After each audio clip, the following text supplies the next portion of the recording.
welcome to the first Hay House World Summit. I'm so excited to have you here, all participating in the special event. My name is John Holland, psychic medium and Hay House author, and I'm very happy and honored to have psychic medium, teacher, New York Times bestselling author, and TV host John Edward. I so respect this man, so respect him, and I really feel by being on television, he put himself out there. Trust me. And I feel, once again, he set the bar for mediums and mediumship. When I was training in the UK, they have many, many TV shows on mediums. But when I saw John for the first time on the TV show crossing over, I remember saying to myself, yes, finally someone is doing it right. Over the next hour, this is going to be very interesting and I feel very educational. We'll be discussing, I love this, psychic BS, facts and fiction, and also giving tips and tools for people to develop their own abilities. We got so much to cover, so let's get started. John, thank you so much for being part of the first Hay House Summit. How are you, sir? I am awesome, and thank you so much for the introduction. That was awesome. Well, it's true, John. You were one of the, if not the first medium out there, and I heard you say, you were the bullseye, and you put yourself out there. I remember that. Yes, multiple times. It's hard when you have to tell your kids, don't Google Daddy's name. Yeah, yeah. It's true, but thank you for being part of this. And John, I wanted to go right into the interview. Recently, I saw one of your newsletter, which I love, and you had the theme of light and a lighthouse. What did that mean to you, John, or where did that come from? Well, for many, many years, I had to go back to when I was 5. Okay. And when I was a kid, I used to basically spend most of my time at my maternal grandmother's house. And when I came home from school, which was right around the corner from her house, she had her stories on. So at 3 o'clock, I had a choice. It was either going to be Guiding Light on Channel 2 or Another World on Channel 4. And then she gave up one of the TVs that I could watch my cartoons or whatever the show was. But I always kind of vacillated towards Channel 7, which was Edge of Night, and then I would watch my cartoons. But Guiding Light had the better storylines, and I was more pulled to it. And it took place in this fictional town called Springfield. And the theme of the show, Guiding Light, was the lighthouse. So it kind of was in my subconscious from the age of like 5 or 6 years old, where I was very aware of what a lighthouse does. Not that I gave it a lot of thought, but that I knew what it meant. And the theme of Guiding Light was based on spirituality and religion. It was created in a faith-based way and promoted as such, and all the storylines kind of had that. So growing up with that, growing up in a Italian, Irish, American, Catholic household where religion and God is very, very important, coupled with this theme, it was kind of in that subconscious part of myself that when I wanted to use a symbol for people, and in the last decade, I feel like my job is to get people to, evolve. I kind of went from building bridges and trying to get people to build bridges to the spirit world to getting people to become empowered and realize that we're all a lighthouse and that we all have the ability to spread light. And it's not just a medium or a psychic or a practitioner of metaphysics who has the ability to do that. So we give up the guru effect and we become more empowered. So I wanted to show people that they could turn on their inner lighthouse. They could be that beacon of light in ways that they might not even realize, and give people the tools to be able to do that. Well, I'm glad you said that, because one of the questions that I have here out of the many, don't know if I'll get through all of them, is, have you noticed a theme, John? Yes, people come to see us, to see you, to hope for a message, but do you notice, John, if someone's seeking their own spirituality, their own psychic development, or are you seeing this theme also? I do, and it's kind of weird. I think that there's two different kinds of themes with that. There are people who have the fast food mentality. They come to you. They basically want to, pull up to the fast food medium. They want to order by number. They want, the number 2, which is grandma, grandpa, and supersize that with Aunt Rachel. But the reality is a lot of people who then take it to the next step where they kind of have a pull towards it will sometimes mistaken that pull of learning and empowerment as a calling to do readings. And it's been a kind of a crusade for me to say that just because you're honoring your intuition doesn't mean that it's a calling for a career. And folks don't like hearing that. Well, I'm noticing it too, John. And one of the questions again is, can anyone be a medium? Because I've noticed on a lot of business cards, the word medium. And, is it, I was thinking, is the veil being lifted? Are these people really studying? And John, I wish that was the case. Going back to when I used to work at a hospital, Suzanne Northrup was a colleague of ours. You know Suzanne well. Absolutely. I love her dearly. I nicknamed her Mad Dog. She's probably going to kill me for saying that, but, she's the only medium out there that makes me look like I read slow. I agree. She can get the 475 facts before I say hello. So, that being said, I was working at a hospital, and every now and then we would talk, and it was sporadic. Once a year, twice a year, and her phone conversation would always start in the same way. You still got that hospital job? When are you going to realize what you're supposed to be doing? And I'd be like, I'm not giving up my job. I'll do what I do because I can. But, I have a career in healthcare. This is where I'm supposed to be. You're supposed to have, the job, the 401k, your 2 weeks vacation. You don't, leave that to go be a medium, Well, she was right. I wound up doing that. But in the years of doing that, we've had multiple conversations. And I remember when trends would take place, like back in the 80s, soulmates was the big thing. Oh, yeah. And then it was like past life regressions, and everybody was a regressionist. And then channeling was a big thing. And then people were channeling these entities. So there were these trends and fads in metaphysics. And, Suzanne and I would laugh and be like, you're a medium. You talk to dead people. I'm a medium. I talk to dead people. I don't do any of this other stuff. I don't have to do this other stuff. People come to me because, I think she wants that to me. I'm a plumber. You know what I'm saying? Yes. This is what I do. And it's true. This is what we do. And when she and I were invited to be part of the University of Arizona testing, we had a slight kind of altercation about your question. And it was the scientific community, and Suzanne and I were the two New Yorkers that were there, and we were opposite couches in the same room, and the scientific community said, can anybody develop this? So I said yes, and she said no at the same time. And then we looked at each other, and she just kind of had this matter-of-fact energy. And I went, Suzanne, you teach workshops on development. You've taught people about this. You have a book about it. Like, how could you say no? And she said, and I quote, mediums are born, they are not created. And I went, but Suzanne, you teach workshops. Like, I teach workshops. Like, how could you say that? And she goes, mediums are born, they are not created. Not budging, unapologetic. Yeah, Suzanne. Very uncomfortable in the room full of, academia, which, so we kind of agreed to disagree. And for years after that, for a few years after that, I kind of would look back on that and be like, yeah, I don't get that. And then it started to happen where I started to notice what you just asked me, that everybody and their brother seems to be, after Crossing Over was on the air, people recognized that, wow, this could be taken seriously. So I think some people didn't know the difference between a psychic and a medium, and they thought they had to be a medium, and that's what they were calling themselves, and when they weren't. Or there were people that were subscribing to the desire or the ego of wanting to be a medium, which is dangerous. But it seems like everybody and their brother, you turn around, they're a psychic medium. They're a psychic medium. And I have to agree with Suzanne. I've changed my stance. I think that we can all develop our intuition. We could look at life through a psychic and a metaphysical lens, but it doesn't mean that you're going to be a medium. And that's what I tell people. Like, you can develop your psychic abilities and be an awesome psychic and use various tools like tarot, astrology, numerology, the I Ching, psychometry. It doesn't mean that you're going to talk to dead people or that dead people are going to talk to you. And you might have moments of that. And I greatly respect people who are psychics or they read the tarot and they make a connection with someone who's crossed and stops and says, you know what? This is not what I do. I'm going to pass on the message, but it's not what I do. It's kind of like when you go to your general practitioner and they say, I feel like there's an irregularity in your heart. Go see a cardiologist. Go to the specialist. And I feel like that's kind of where we're at, where there's so many people. I would love to say it's because the veil is lifting, and I do think that we're in this transitional place, energy-wise, since 2012, and that, yes, there's a lot of changes and people are becoming empowered, but it's what they're doing with it.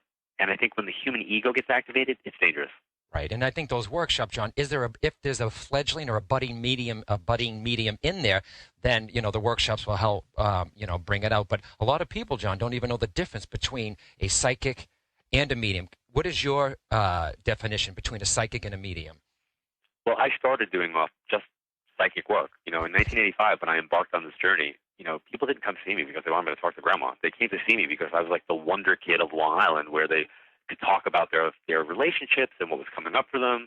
I was very accurate when I did the psychic work specifically, and people kept coming back to that. And that's what I did. People came to see me for what was happening in their life now, what was coming up for them, and I used to get validations of the past. I had always got a lot of validation when I read. because I needed it personally to know that I was accurate with what I was saying, and I could trust what, hasn't happened yet, so I could guide the person. And I used to always get names. And another colleague of mine who's now passed, who I missed earlier, her name is Shelley Peck, she used to say to me, John, drop your cards. You don't need them. Yeah. And I was like, no, I do need them. And she'd be like, you do not need your cards, meaning my tarot cards.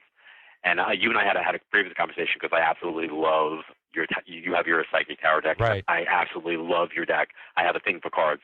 And she said to me, you have to drop your cards. You don't need them. And I was like, Shelley, I cannot do a reading without my cards. And she said, no, they're a crutch. I'm like, they're not a crutch. I go, they're a tool. She goes, they might be a tool, but you're using that tool as a crutch. She goes, I want you to show me what card in the tarot told you my father's name was Harry. And I just sat back and I was like, she goes, exactly. There's no card in the tarot that told you my father's name is Harry. She goes, you're a medium. It took me 2 years to really allow that energy to kind of come in. And then I would apologize to my client. If anybody had a reading with me around 1987 on, I would apologize and say, I know you're here because you want to talk about your life and you want to talk about what's happening now. But as a medium, I have to get your dead relatives out of the way. Right. So psychics, John, perceive, mediums receive. Yes? Right. Psychics have the ability to kind of talk about what's in your pool of energy, the line of probability that you're on, meaning where you're coming from in the highway of life, what exit you're at now, and then what's the exit strategy moving forward. I know you're going to stay on the same highway, and what other highways could you be on? And that information, when I'm doing a psychic reading, feels like it's coming from above me. So to use a water analogy, it would be like standing underneath the shower. The energy feels like it's descending above me and then down around me like water. When I'm doing a mediumship reading, it's where I'm making a connection with people who have crossed over so I could validate their continued consciousness and love with their family members. That feels like somebody's across the room from me spraying me with a hose. So it's a very different feeling. Same water, same energy, but one's coming at me and one's coming from above me. So that's how I differentiate. That's how I was able to differentiate. And that's where my pull comes from. If I'm working in a room and I say, I'm coming over here, it's because I feel like I'm being kind of sprayed from the energy in that direction. Right. Same thing.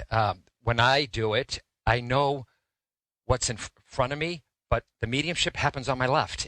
I didn't ask for that. It discerns. And John, if I'm not mistaken, aren't you the one who gave the name psychic medium? Am I the one who gave the name psychic medium? Aren't you the one that coined those words? Because everyone was spiritual medium, clairvoyant medium, and I thought it wasn't until you came out when you said the words, I'm a psychic medium. It could be. I mean, I know spiritual medium was used before me, but that never resonated with me, spiritual medium. So I used to be like, I'm a psychic and a medium. I'm a psychic medium. Right. So, it could have been. I mean, I can tell you there's a lot of stuff that I've coined over the years, and it's very, very funny to hear other people use. And like I've asked them, like, where did that come from? And they'd be like, oh, this comes from England. And I'd be like, no, it doesn't. It comes from Astoria, Queens, when I was doing Crossing Over. Right. John, fact or fiction? The future is set in stone. I think it is not a fact. I think that we have free will.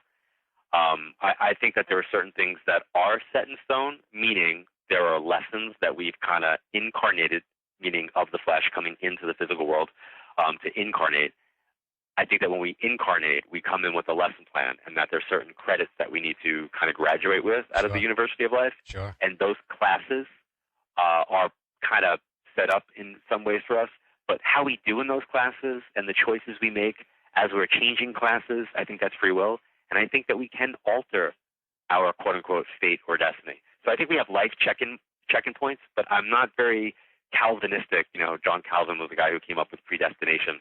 And I kind of feel like, why bother if that was the case? So like, how do we learn if we're not able to make shifts and changes and evolve in some way?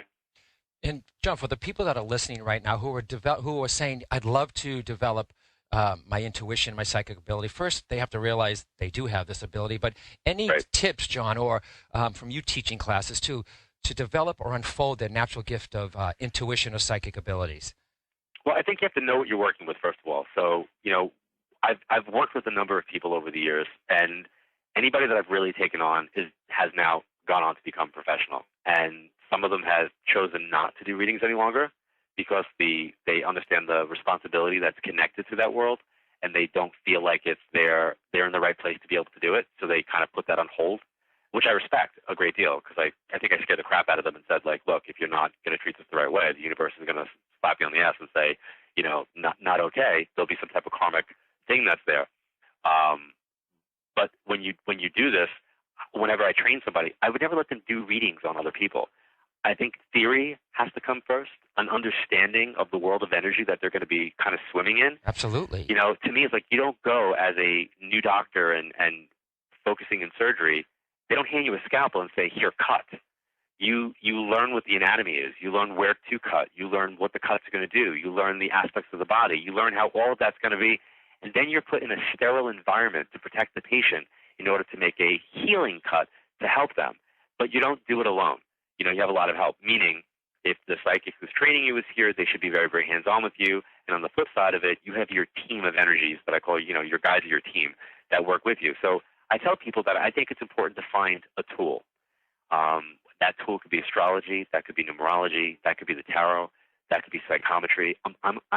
Rule number one for me is you have to find a tool in some way, because what that does is it anchors you to a course of study. It forces you to be a student, and it forces you to look into this world. And if you're looking into this world, it's all interconnected. So astrology becomes numerology, becomes tarot. You don't just become psychic by doing readings. That enhances your ability. You have to build up your strength. So I always say, number one is pick a tool or have the tool pick you. And, I always go cards because they're pictures and they tell stories, and it helps to unlock your psychic ability and give your intuition the playground and the canvas upon which your guides can help you paint. But I think it's also important to have meditation and prayer go side by side. Yeah, you've always said meditation that. Meditation and prayer kind of puts you in to be crass, it's the spiritual foreplay that allows the act to take place.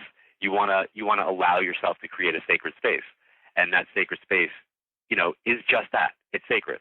And I think that psychic self-defense is probably the third thing that you really, really have to kind of embrace, because you're going to be getting into other people's energies in a way that you might not realize. So when I teach workshops, I always tell people, I'm going to give you crass analogies that are going to make you go, oh my God, I can't believe he just said that. But I promise you'll never forget them.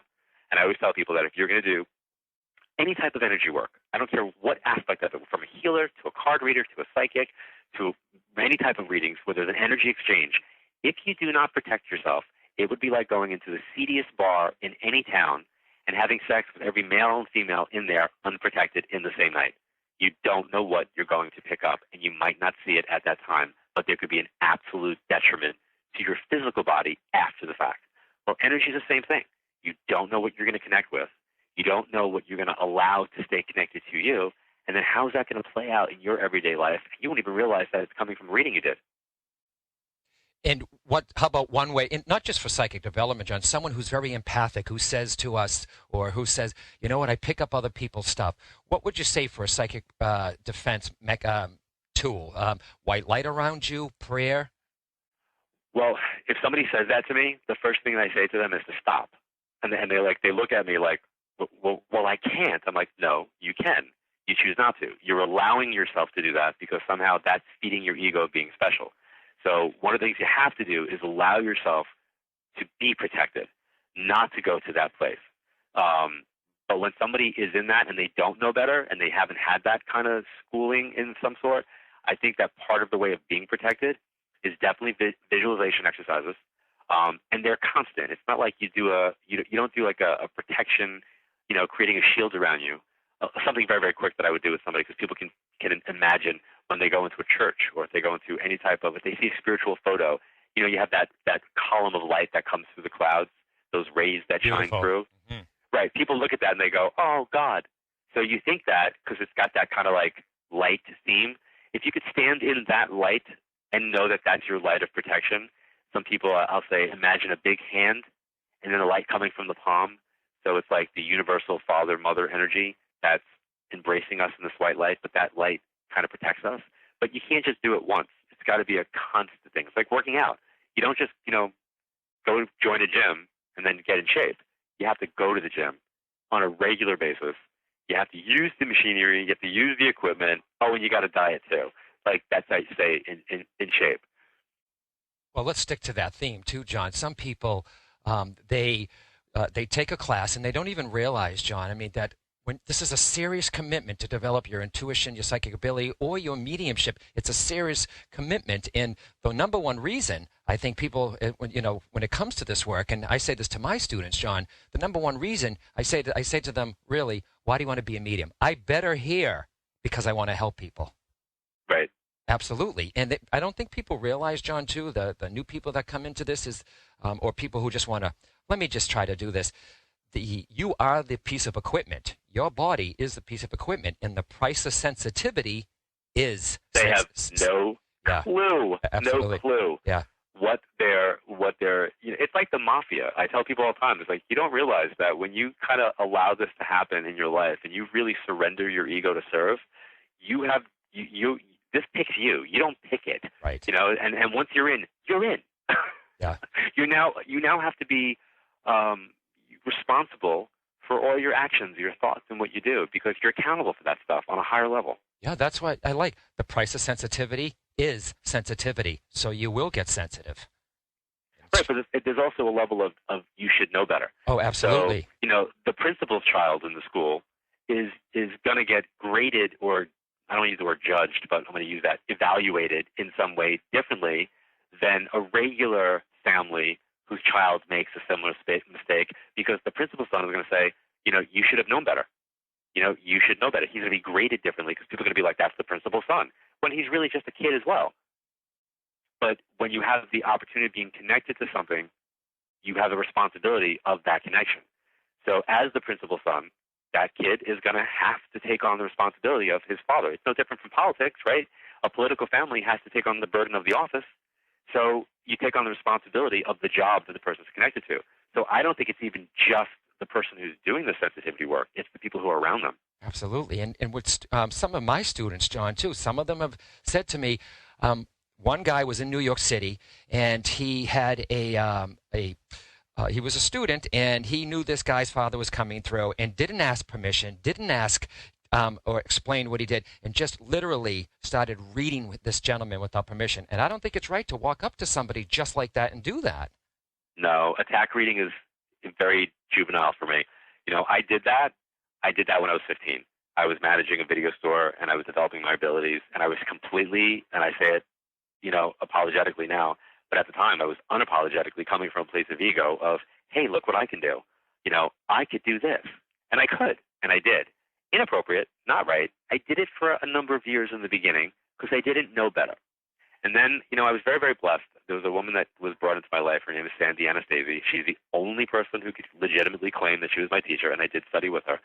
And she said to me, would you ever go into your neighbor's, like from the outside, would you ever watch your neighbor shower? And I looked at her like, excuse me? She goes, would you ever watch your neighbor shower from outside? And I went, no. She goes, could you physically do it? I said, could I literally from the ground floor? I go, yeah. I said, where the bathroom is, I could totally do that. She goes, would you? And I went, no. She goes, why not? I go, because it's wrong. I said, it would be a violation of privacy. She goes, exactly. She goes, never do it psychically. I never forgot that. Yeah, and I did the same thing, John. I was working for a hotel as a banquet bartender. After the mediumship started happening, people would walk up and out it would come. But I always tell my students now, don't do what I did. And it's the same thing that you were going through. It's like a little bit of showing off.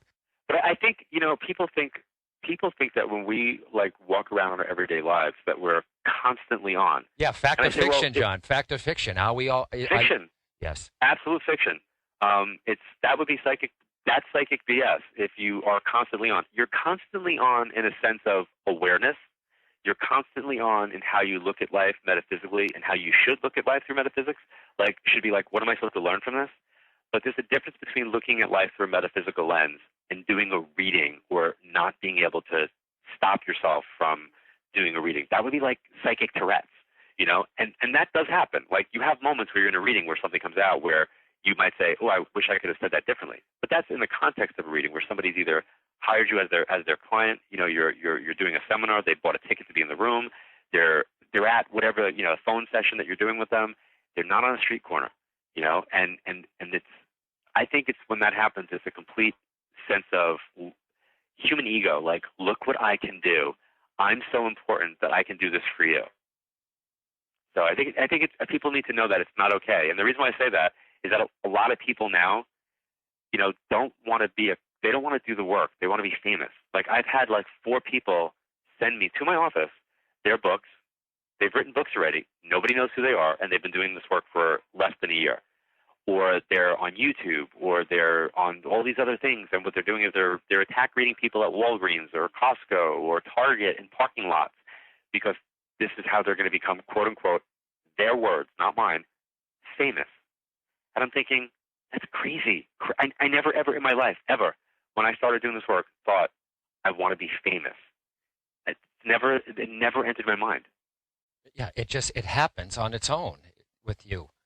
And it's not necessarily a good thing, by the way. Oh, yeah. People like, I remember being in Austin, Texas, and again, a young kid. I say young kid, it's probably the same age as I was then, but for me now. Yeah, but they are getting younger now, aren't they, John? Yeah, it seems to be. I don't know. I was 17 for about 15 years, and then all of a sudden I'm going to be 44. I don't know how that happened. But I'm standing on stage in Austin, Texas, and this guy, this is his question. He has the opportunity to ask the question, and he says, "How did you get yourself out there?" And I was confused, and I said, "What do you mean by that?" He goes, how'd you get famous? How'd you get yourself out there? And I said, I just did what I do. My intention was never to be famous. My intention was to teach. I said, and I became more known because the circle of people who I was teaching to became bigger. It was a byproduct. It wasn't a goal.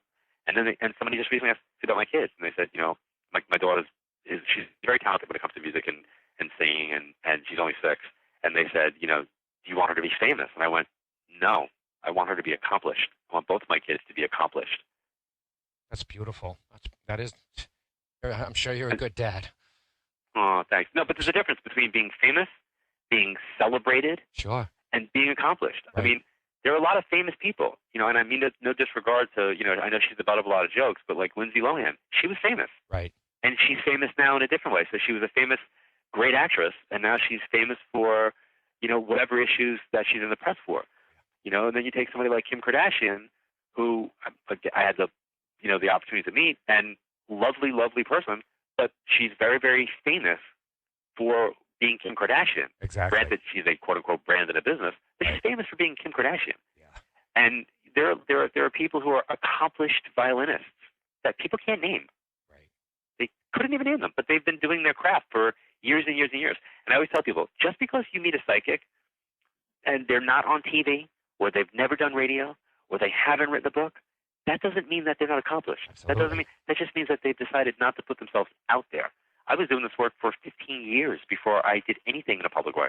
Right. And I tell people, also, if you're doing it in private and you're really good at it, and, then stay with that. It's like you don't always have to step on the stage. And, and I'll also tell people too, John, and here's a question for you. When should someone seek out a medium if they have a loss? I think some people say you need to go see a medium and run right to one. I think that's also psychic BS. I think that my answer's changed, but it's similar.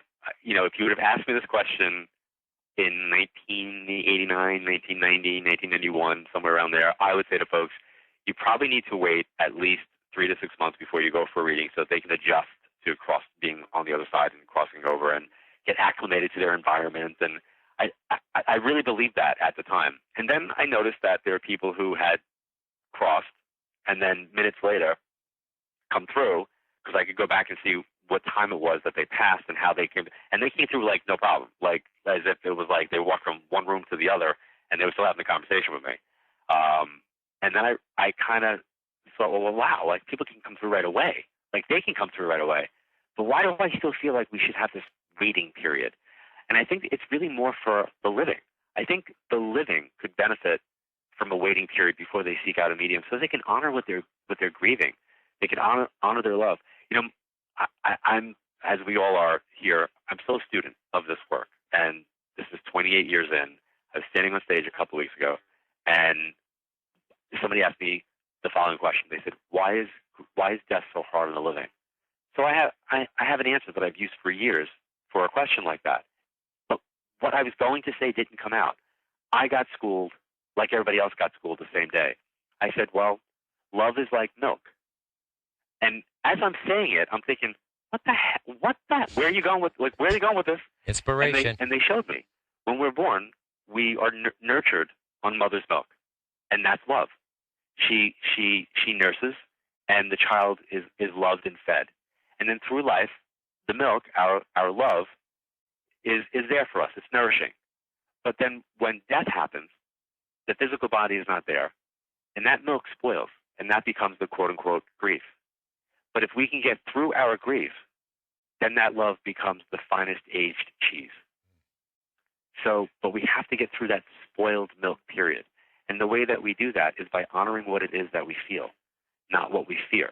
And I think that if somebody runs to a medium right after they lose a relative, and again, this is a big, broad stroke statement, and it's not applicable to everybody, but for the majority, specifically parents who've lost a child, by the way, if they run to a medium, they might not heal themselves. They might not put themselves on the path of healing. They might put themselves on a path of dependency. Like, oh my God, I heard from my loved one when I went to go see John Holland. Now I have to go see John Edward. And then I have to go see Suzanne Northrup. And then I have to go see this one. Then I have to go see that too. I know. So I encourage people to wait, to honor what they're feeling, and to create a dialogue with their family members and friends who've crossed over. Build their own bridge. Be your own lighthouse. Allow yourself to know that it only takes a little bit of light to alleviate all of the darkness.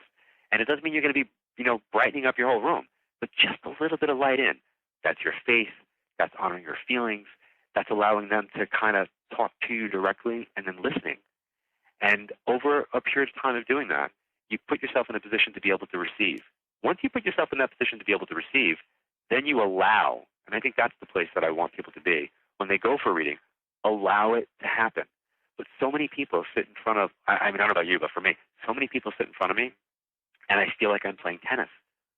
Like, they don't let the reading happen because they have the script that they've written in their mind of what they want. And I'm like, wait a minute, that's not real. That would be psychic fiction. That's psychic BS. That's the movies. It doesn't happen like that. There's a process here. Well, I agree, too, that I think the spirit on the other side, who've passed, they need time to get accustomed. And I think the person here needs to go through those stages, the shock, the denial, and then be open. I had a mother there once, John. The family brought her in, and she I don't know, she was on very heavy medication. She wasn't even present for the reading. So I say, same as you, John, give it some time. So thank you for that. I think that's going to help a lot of people. Don't run to a medium. Go through your own bereavement first. Yeah, when I was in the UK, there was a woman who was sitting in front of me, and she said, "Are you a healer?" And I nodded yes and said no. And she cocked her head to the side well, which is it? And I thought about it, and I went, I'm not a healer. If I was a healer, that would mean I have the ability to heal you and fix your grief. I don't have that. I said, I'm a teacher. So I'm going to give you information, and what you do with that raised awareness can lead to action. But I can't do it for you. So I always equate what we do to fitness, because I really, really have always my entire life struggled with weight and struggled with having to be healthy, and I like bad food. And it's I have to work at that. I have to work at dieting. I have to work at working out and going to a gym and staying in shape. And it doesn't come easy. Genetics or whatever you want, but it doesn't come easy. So it's like working out. And you can hire as many trainers as you want. You can hire, Mr. Universe. I don't care who you hire. They can't work out for you, and they can't eat for you. You have to fix your own machine. And whether it's the physical world that we're healing or the spiritual, mental, and emotional aspect that we're healing, you have to honor that. Right. I totally agree with that. And, John, a lot of people, you notice when they talking to their loved ones, they have a habit of looking up, where is the spirit world? Where is the spirit world? I use the honest to God answer is I use the internet now. It's just easiest because I go, where's the internet? And they go, what? And where's the internet? I go, it's this dimension that exists. We are all able to connect with it. You need some type of device to access it. You need a medium in some way to act as the conduit. But it used to be that we all plugged into one place, be it the AOLs or the Yahoos. I said, and now people are on their, iPhones and their Blackberries and their Androids, and they're plugging in different ways, and they exist connected all the time. So if we were able to connect with the spirit world or that spiritual energy the way we connect with the internet, we would be more connected on a daily basis.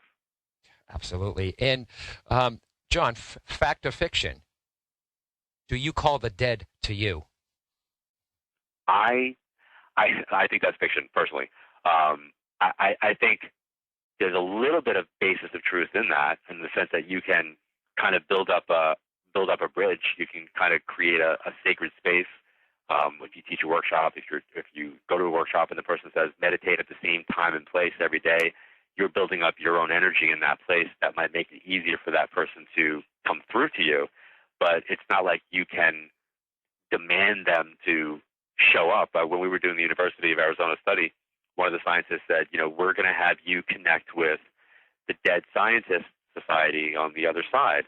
And I was sitting there like 5 mediums in the room, and I looked over at Suzanne, and she looked back at me, and we had this moment of what the hell? And it's you're going to bring through this one and this, they're going to tell us what it's like from a scientific perspective.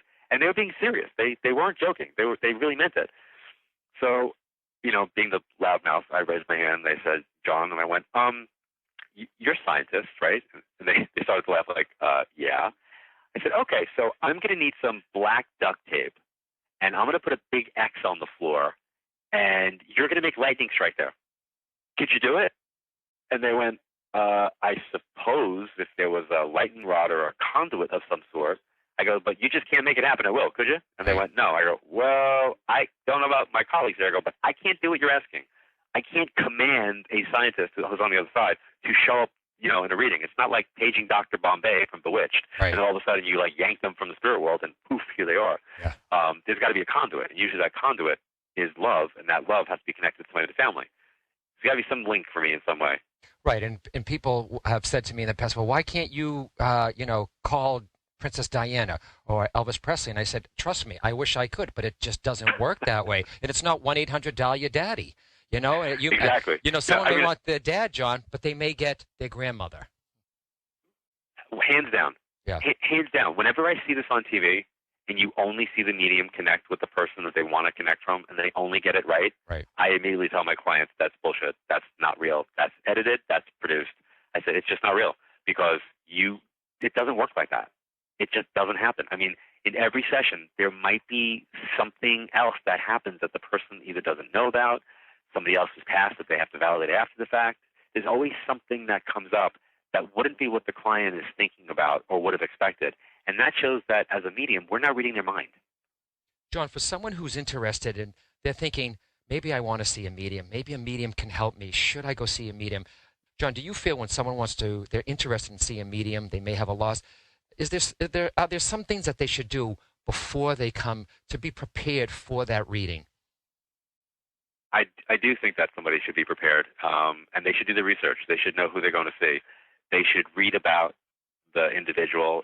Nowadays, they can go online and they can read people's experiences. If somebody has an opinion, there's no shortage of opinions on the internet. Yeah. So you can kind of, I don't know about you, John, but if I'm interested in something, I'll read the people's evaluation. I take half of them and toss them out. Right. And feel there's going to be the 20% who are going to hate the person, 20% are going to love the person, but somewhere in the middle there's that kind of balance of reality.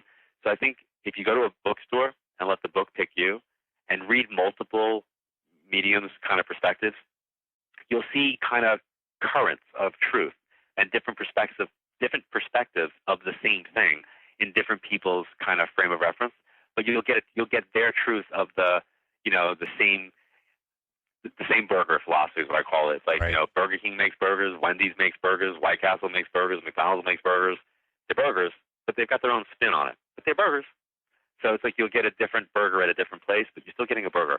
And I think that when you learn how different people kind of do their thing, when you see how different people do their thing, you understand the process. And I think that, to me, would be the best thing, is to understand the process of spirit communication, so that when you do have the ability, you don't miss the experience. If it's a legitimate medium you're seeing, you don't miss the experience of what's happening because you're so busy looking for the big billboard message in the sky, or you're waiting for that one code word. If it's them, they'll say this, and maybe they are, but the medium's not getting it. Right. Or if they say what I brought here that's in my pocket, I know he's real. Oh God, yeah. Listen, I do a whole thing when I do my events. I tell people, look, here's what you're not going to hear from me, and this is part of the psychic BS thing. I'm like, you're not going to hear me talk about butterflies. Oh my God, I'm not talking about butterflies because that's the quintessential afterlife symbol. I said, yes, I know you all have tattoos in honor of your family members. Ooh, all mediums know this. I go, here's what mediums know. Mediums know you're sitting in front of us because you lost a loved one, you want to connect with them. We know that you honor your loved ones by doing photos and collages. You probably have your jewelry, or you have, Right. like a satellite dish of things that you brought with you, their wallet, their hat, their keys. You've got photos. All of these things for me are off limits when I'm doing a reading, unless the person on the other side is coming through and describing it in some way. Otherwise, you and I both know that after 20 years of doing this, people do this. It's kind of like saying that there's going to be a towel at the beach. There's going to be an umbrella at the beach. There's going to be sand at the beach. There's fish in the ocean. Absolutely. So those things are to me kind of like low-hanging fruit for a reading. So I actually had this conversation with the people that are coming through, like, don't give me this. Yes. Give me other stuff. Mm-hmm. And if you really want me to hit this because that tattoo is important, you better tell me where it's at. You better tell me what the story is. I want something about it so that it's not just, and it's honestly really not so much for the client, it's for me. Right. And I love that you do that, John, because I'll demand the same thing. You want me to come through, then give it to me. I love that. And well, nothing irks me more than when I see like a medium or somebody who's a psychic who's not a medium who can get some information and they're telling me that you have something you have a ring? No shit. Seriously? Like, really? Like, come on. My mom's gone 23 years, her jewelry box in my top drawer. Like, really? Yeah. Do you have the photo albums? Is there something done with the photo? I'm like, okay. Yeah.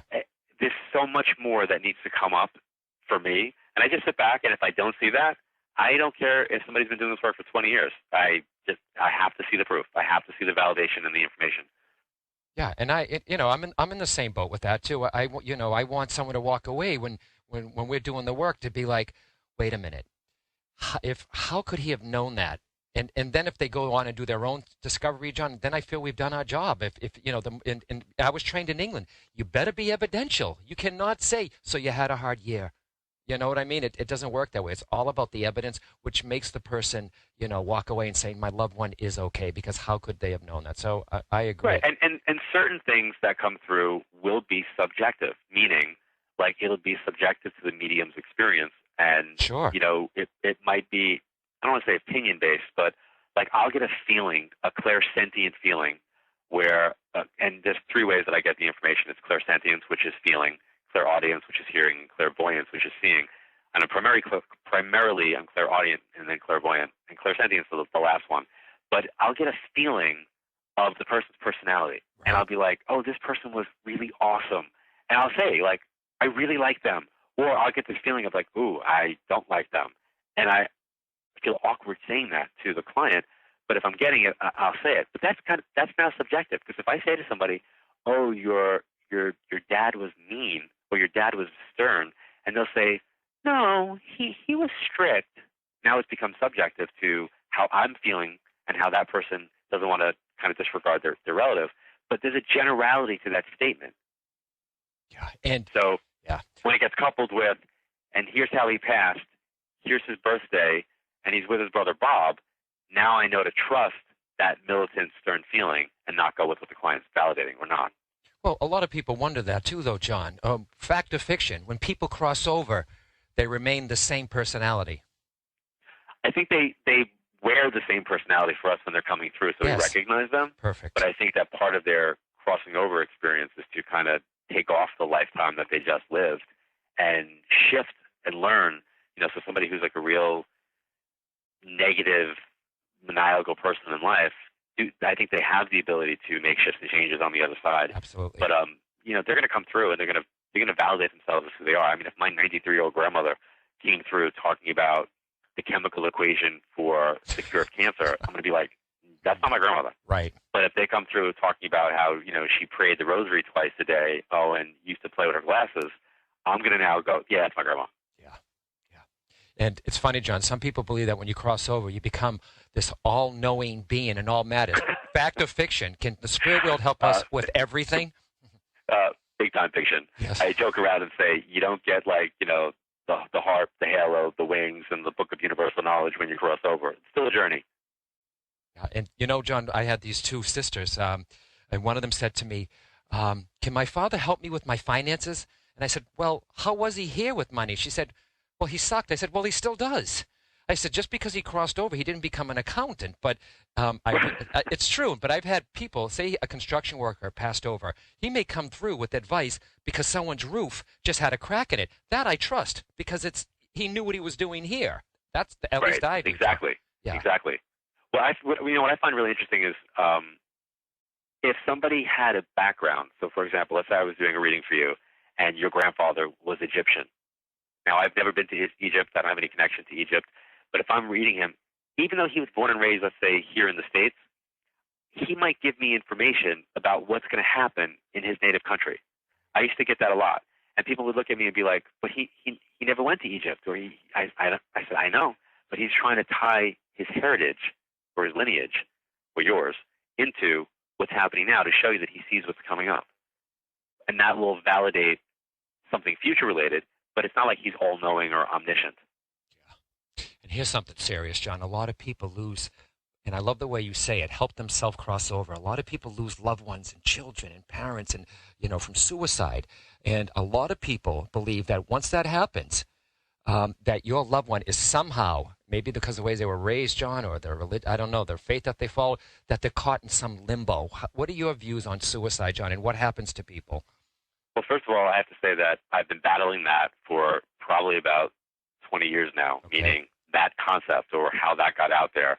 And I think that comes from, I think that, I know where it comes from, but I think it comes from a place of when somebody puts information out there that's theoretically trying to make a point and put a ceiling on top of stuff and say things in a certain way to kind of, I gave an analogy earlier in the interview where I talked about milk and grief and love and transition.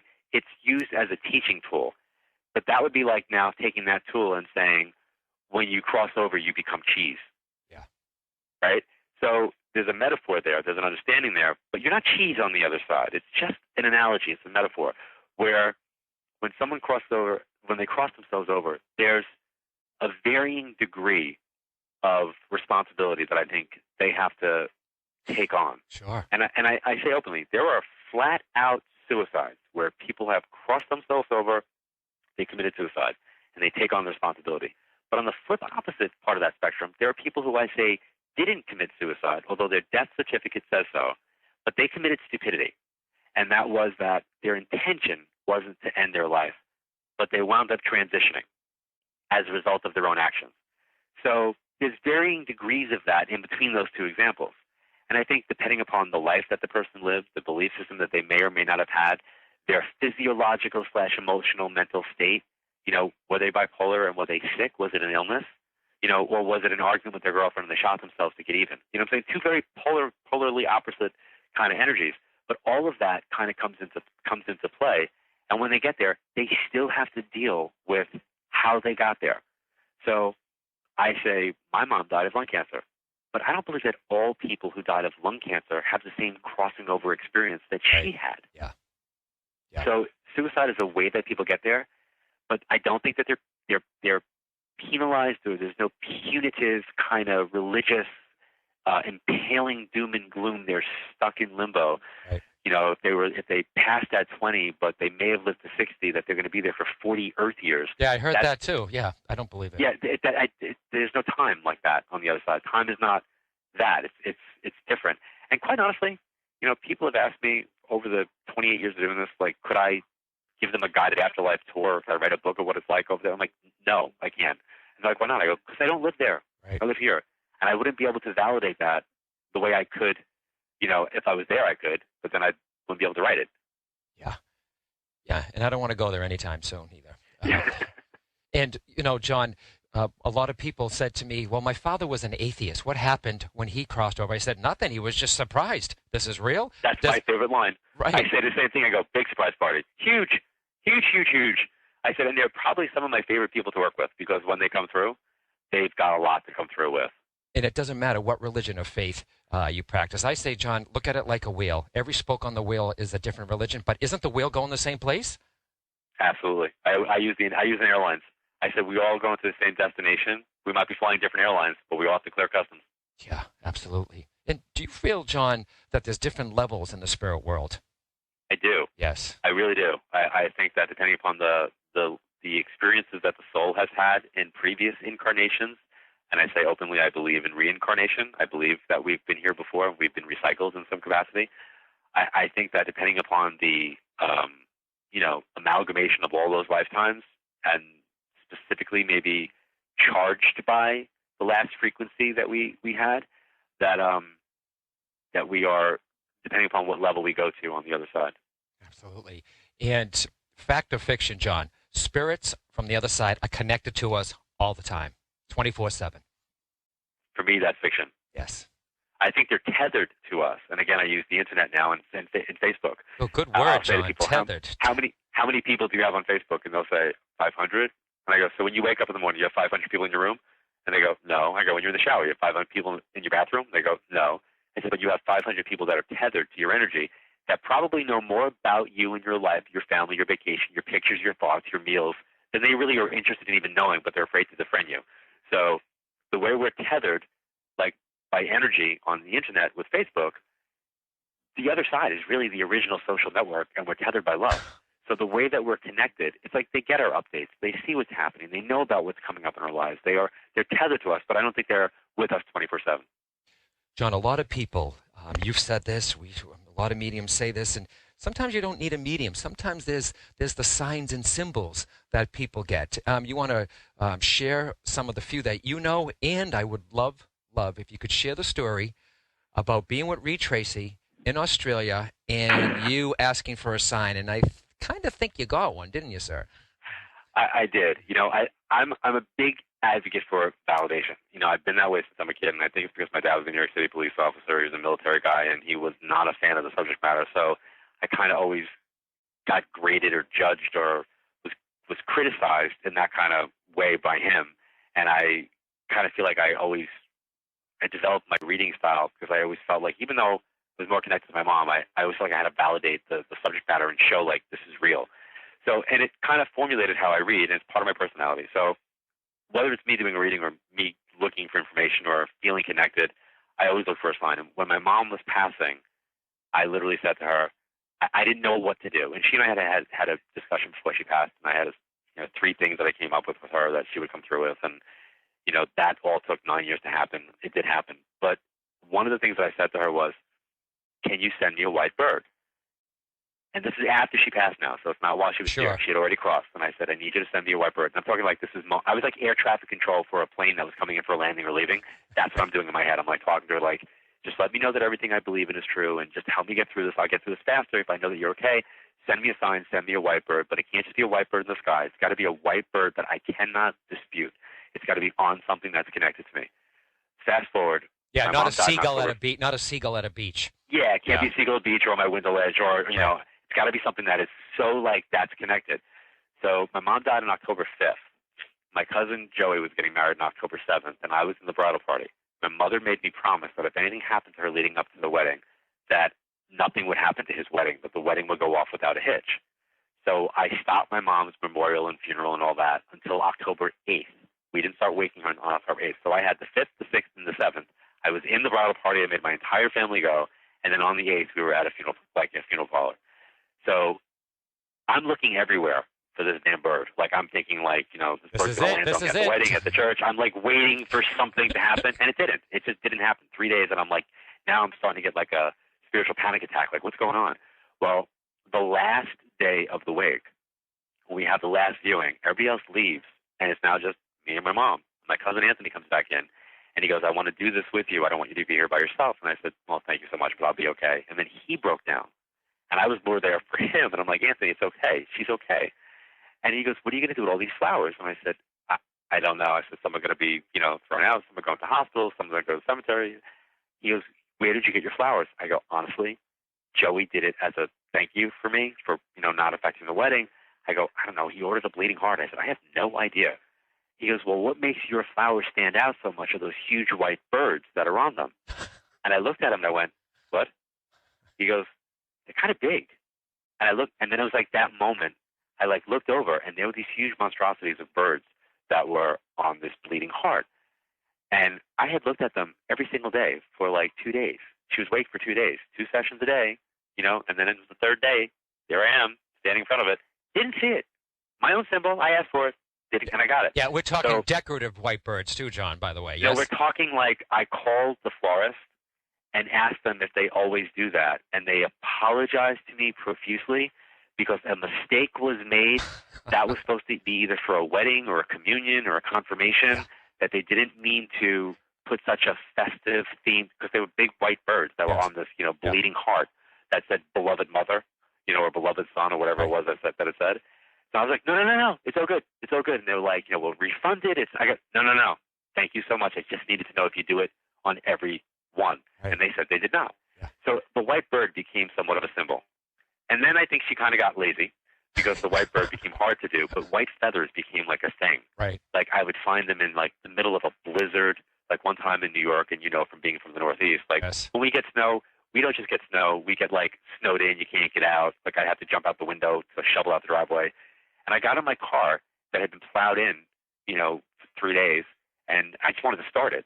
And I'm sitting in my car. It's freezing. I can't see out. Snow's everywhere.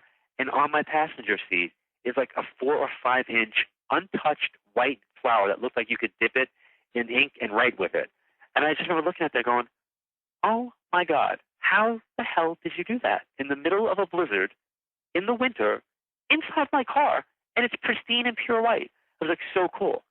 And so white feathers became a theme. So here I was in Sydney, Australia, at the Taronga Zoo, I believe, and Reed Tracy, who's the publisher of Hay House, awesome, amazing individual, one of the people that I feel that you know been blessed to have met in this lifetime.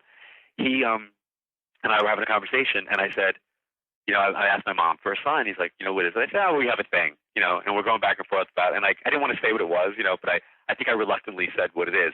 Do you know that the moment I said it, it happened? But here's the thing. We were standing in front of like polar bears or some aquarium-like structure.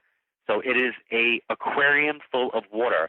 And right in front of us, this huge white feather slowly starts descending right in front of us. And it was caught on camera. In the water or from the air into the water?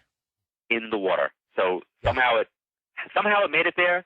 But think about the odds of the timing of that conversation, and then for it to fall at that moment, we would have to be standing there. We're at a zoo, which means you're moving through the exhibits and seeing stuff. So at that moment, it happened. The feather comes down. It's caught on tape. It's like one of those, like, that's cool. Like, that's cool. Well, I could picture your mother at the florist, John, throwing those because, you know, they're on a wire. Like your mom shooting them at the thing like darts before they went out the door. Well, I always tell people, like, you know, just imagine the level of what they have to do in order to make stuff happen for us. You know, like think about what has to go into, like, you know, it's like, okay, they're in the mall. They're in the mall. Now they're going into Macy's. Okay, they're in Macy's. All right, she's making a left in the aisle and cue the song. And then all of a sudden the song comes on right where you're walking past it. And you like go, wait a minute. I was just thinking about Grandma, and that's Grandma's wedding song. And, oh, my God, is it a sign? I'm like, oh, my God, what do you mean is it a sign? Yes. Absolutely. And I always say is they want to talk to you as much as you want to talk to them. But there's other signs. You might smell your mom's cologne. You may find the shiny pennies. You may have your dad's favorite song just when you're thinking about them. But John, what people do, they explain it away. It's human to do that. Explain it away. I had pencils shift on my counter in my kitchen.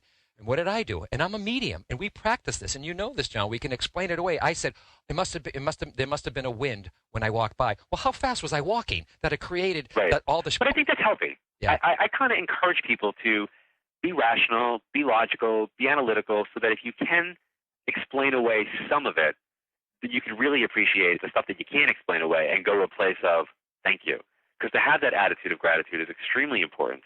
Because I think it's letting them know, like, oh, my God, he got it. She got it. I could do it again. Right. And I don't think people should demand, I want a penny, Ma, tomorrow on my bed. You know, you may get something else, but I think you have a feeling when you know it's them, when you know it's one of those signs. Yeah. And it's cool, you know, if you find a penny, I always find it's interesting that it's pennies, dimes, and quarters, not usually nickels. Or dollars. And I jokingly say, if you're that family and your family's sending you pennies, dimes, and quarters, ask them for 20s, 50s, and 100s. Right. They can do that. If they're going to go with the currency, might as well up it. Yeah. You know what I say, John, too? I say to people, where do they get this money? Where do they get these coins? I say count your change at night. And and I think the spirit people go, they're not going to miss, seven pennies. So, I know I'm joking, but they do send the signs, everyone, and you can get those signs. You don't always need a medium, and some people always ask John too. Well, what are they doing on the other side? What are they doing? I've got my answer, John, but what do you say to the people? Because people have this vision of, some of them think, are they floating? What is it? What do they do on the other side? I'm sure you've gotten that question before. I don't actually know, and that's what I tell folks. I go, I really don't know what they do. I've spent a great deal of my career in the beginning part asking them, right? So what do you do? Like, do you eat? Is there sex? Like what's the? And it's so funny. Like, I feel like the answers that I used to get was more of an energetic kind of a push. Like, really? Like, I don't want to answer your questions. Tell my daughter I said this, or they come through and they give me the information that they want to give because they've got a brief window to be able to lower their frequency, to be able to get their message across to us, to pass it on to them. They're not going to waste it on me. They're going to use that call or the minutes that they have allotted for from the other side to be able to say to their family what they want to say. Absolutely. John, I've always loved and respected that you're not just a damn good medium, but the teaching side of you I love. And when you say, right from the time I saw you on television, communicate, appreciate, and validate. Fact or fiction, John, in your opinion? People should say what they have to say now to the people in their lives so there's no regrets. Absolute fact. Yeah. Absolute fact. I think that so many people sit in front of a medium wanting us to fix something that they could have said if they just took the opportunity to say it while the person was here, and they just didn't. And whether it be from, everyday life or having an argument or whatever the case may be, if you always leave people better than you find them, if you leave them like it's the last time you're going to see them, and I'll always say, use this. In case I get abducted, tell your family and friends, hey, in case I get abducted by aliens, I just want you to know this. Because they'll laugh. They will absolutely laugh out loud. But then you could slip in what it is that you want them to know. And I say it all the time. You might not come from a family that's all emotional and communicative, and it might be uncomfortable to have a conversation about death and dying. You don't have to. You can still let them know how you feel and say, I appreciate you. So if you communicate your appreciation and validate the person in some way, then you don't have to worry about what they're going to think if they've crossed, or how you're going to feel if they've crossed, or if you're the one who's making the crossing, of which we all will one day. You want to know that you're leaving the people behind better, right. And I'm very, very, very direct in my personal life as I am in my professional life. And like, I have these conversations with my kids. Like, I do it in a kid-like way, but I still make sure that, you know what, if I get on that plane, if I get in that car, if this is the last time I'm going to see them, how did I leave them? What's their last memory? Right. And John, to quote from one of your newsletters, I don't know if it's from the newsletter, and I hope you don't mind this, you wrote, I want to leave you with the question today. If you just found out that you could only make one more phone call for the rest of your life, and it had to be to a living person, who would you call? I love that, John. And you said, and what would you say? Then as soon as you are done reading this, make that call and tell whoever answers or their machine how you feel about them. Beautiful, John. Thank you. Thank you. Beautiful. And I think when people read that, they're like, yes, because I tell people who are fighting with their loved one, because some people fight with a sibling. They fought so long, they don't even know why they're fighting. And, right. Anything can happen. I never want people to have to say could've, would've, or should've. But I also think it's important that if you recognize that there's a relationship in your life that's cancerous or malignant, right, and it might not be popular, you cut it out. Yes. But you make that as a conscious decision, so that there's a period to the end of the thought. It's not like, oh, should I, or whatever. Or, if it's not working for you, I don't care if it's blood family or not. If it's really a negative situation, don't stand on ceremony and kind of put yourself in a position of being at odds with that individual. Just recognize, I'm done here, period at the end. And then when you turn to move on, you move on knowing that you did everything you possibly could. So you can communicate, appreciate, and validate, even with a negative relationship, walking away from a negative marriage, an abusive relationship, an addiction, whatever that might be. You could do it with a negative situation as well. It doesn't have to be all peace, light, and love, but it's a real way of living, of kind of putting a period at the end of a statement so that you can move on. Yeah. John, with this conversation, I could go on talking to you for hours and hours, but we miss you on TV. Can you tell us about the 5 and Evolve that people can find, how they can find it through your website? Sure. Thank you for saying about the TV thing. It's funny, like, I have gotten a number of people asking me, like, are you going to do TV again? And I think it's funny because it goes back to what we discussed earlier. Like, well, do I have to? Because like why do I have to be on TV? You know, and it goes back to the accessibility factor. And I say the same thing. Look, I think I don't know if I'm relevant for television anymore, in the sense that I'm never going to conform to where TV is. And where TV today is, it seems to be all reality-based, overly produced, sensationalized, scary. Everything in the subject matter seems to be like woo-woo and out there scary.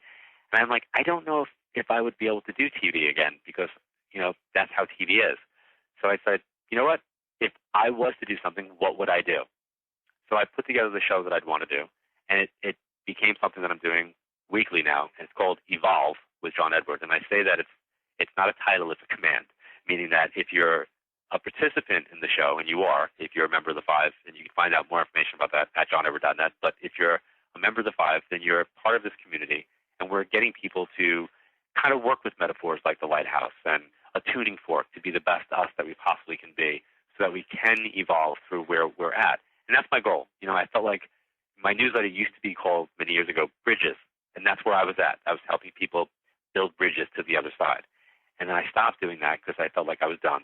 I was doing the Crossing Over show. I stopped doing that. You know, we were done doing that. And I figured I would just go back to doing what I'm doing. And now I feel like I'm supposed to get people to embrace the word evolve, which is where they're at. And that has a lot less to do with the other side. It has a lot less to do with mediumship, but it has a lot to do with empowerment. Yeah, you know what I love, John, too? It was always crossing over with John Edward, evolve with John Edward. It's not the John Edward show, so I respect you for that, my friend. Yeah, that funny story about crossing over is I asked them to take my name out. Right.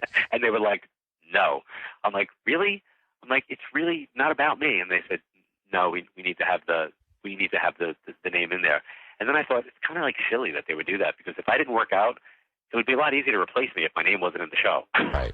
Yeah, absolutely. Well, John, like I said, I could go on with this conversation and this interview, but I believe we've helped a lot of people with this interview. And I think it's awesome that Hay House is doing this. I mean, talk about literally collectively bringing people together to evolve and collectively wanting to have people empowered. I mean, Louise Hay has been pioneering this for, you know, decades. And, you know, she's an original forward thinker. So I think it's pretty cool that this company is doing this. Absolutely. And John, thank you once again for being part of the first Hay House Summit. Thank you so much. Thanks, John.